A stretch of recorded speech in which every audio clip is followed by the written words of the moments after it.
there was more people in this place than are in my entire town. There's probably 3 times as many people in my entire town. We had 1 red light and 1 Dairy Queen. That's it. Okay, in my town. And there was a guy in my church, and I thought he was the coolest guy ever. I thought he was so cool. He played music, and he went from church to church and played concerts. And I thought, what an amazing thing. Man, I would love to do that someday. He was just my hero. And one day he comes by my house. I'm in high school. He says, Chris, I talked to your dad. He was about my dad's age. He said, talk to your dad. He said, it's cool. Would you drive with me for we got about a 3-hour drive. I've got a concert tonight. And I was wondering if you would come and help me set up my guitar and set up my keyboard and sell tapes in the back. Tapes. Anybody know what I'm talking about? Tapes. Yes, some of you will never know what this is. Do you remember? I hate it for so many people that you'll never know what it is to rewind. You'll never know what it is to get hung up. You'll never know what it is to turn something over to hear more songs on the other side. Unbelievable. You know what I'm saying? So he said, would you sell tapes in the back? I'm like, yeah, I'll sell the tapes. And so I was fired up, and I was in the back selling the tapes. Middle of the concert, okay? We've driven 3 hours. Middle of the concert, he stops. He goes, hey, everybody, I got my friend Chris has come with me tonight, and he's gonna come up here and do some songs for you guys.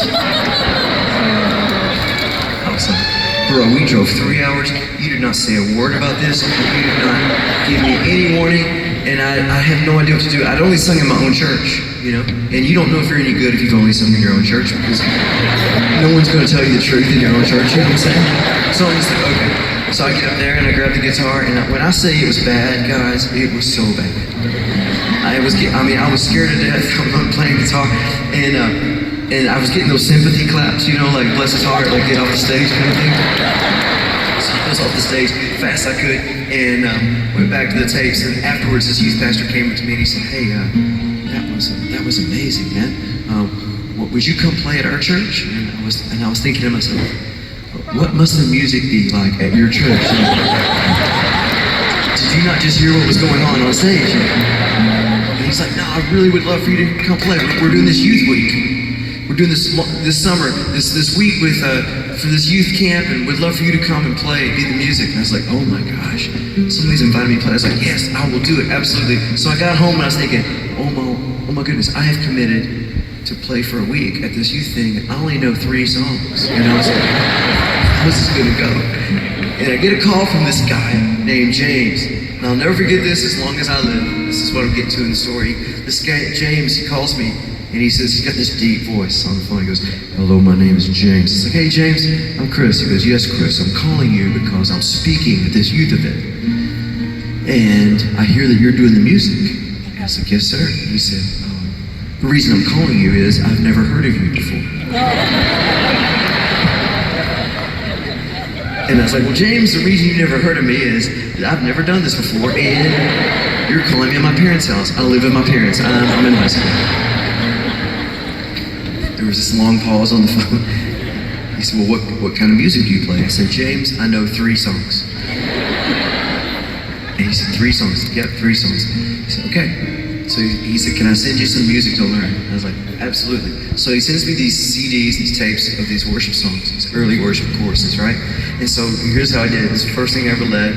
No idea what I'm doing. All I know is I gotta learn these songs. So I write down the note cards. I write all the songs. I get note cards. I write down all the lyrics, write down all the chords. And so I come for this youth week. I come with a guitar, and I come with a stack of note cards. And this is how I've led.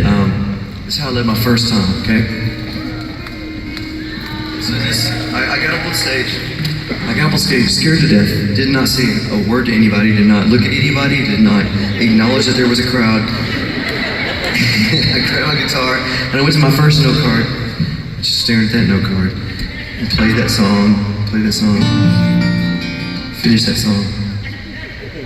Went to the next note card. Finished that one. I did this every night, all week. And I'm looking back, I'm thinking, what must those kids be thinking? I'm like, that's the weirdest way of leading worship I've ever seen in my life. This guy starts on one end of the stage, and he gets to the end of the night. He's like, every night, he just moves down every song. And that's That's all I knew how to do. And at the end of the week, James comes to me and he says, man, I've been praying for you this week. I'm like, I'm sure you have, James. I'm sure you have. He said, no, I want you to know two things. I was like, okay, great. He goes, one is, you have no idea what you're doing. I was like, wow, God showed you that in prayer. That's incredible, James. Thank you so much. God bless you. He said, no. He goes, and number two is, you have no idea how God's going to use your songs in the world. And I was just staring at him like that. Because I didn't have any songs. Like, what are you talking about? I don't have any songs. I'm playing off note cards on other people's songs. He's like, no, as I've been praying for you, I just have a sense that you're going to write songs one day, and the world's going to sing those songs. And I'm in high school, and I'll never forget this. He puts his hand on my head. And I didn't grow up in a church where he did that, but he put his hand on my head. He just looks right at me and he said, God, would you make Chris a psalm writer for his generation? And it was like lightning within me. We started this journey of songs and trying to write songs, and ever since then, my heart has just been to give people a voice to worship God. And that's what tonight is for me, is that maybe you forget that we're on a stage and that you just sense the presence of God. Even before we walked on the stage, we prayed that the presence of God would fill this room, the joy of the Lord would fill people's lives, and with these songs. And so I thought, since it's been like that many years of songs, over 2 decades, I thought I might just, for a minute, take a journey through some of these songs. And so a lot of you, if you're under 20 years old, you've never heard this. Okay, so, but your parents will really like this. Okay, so just bear with me. We love you, Chris. I love you.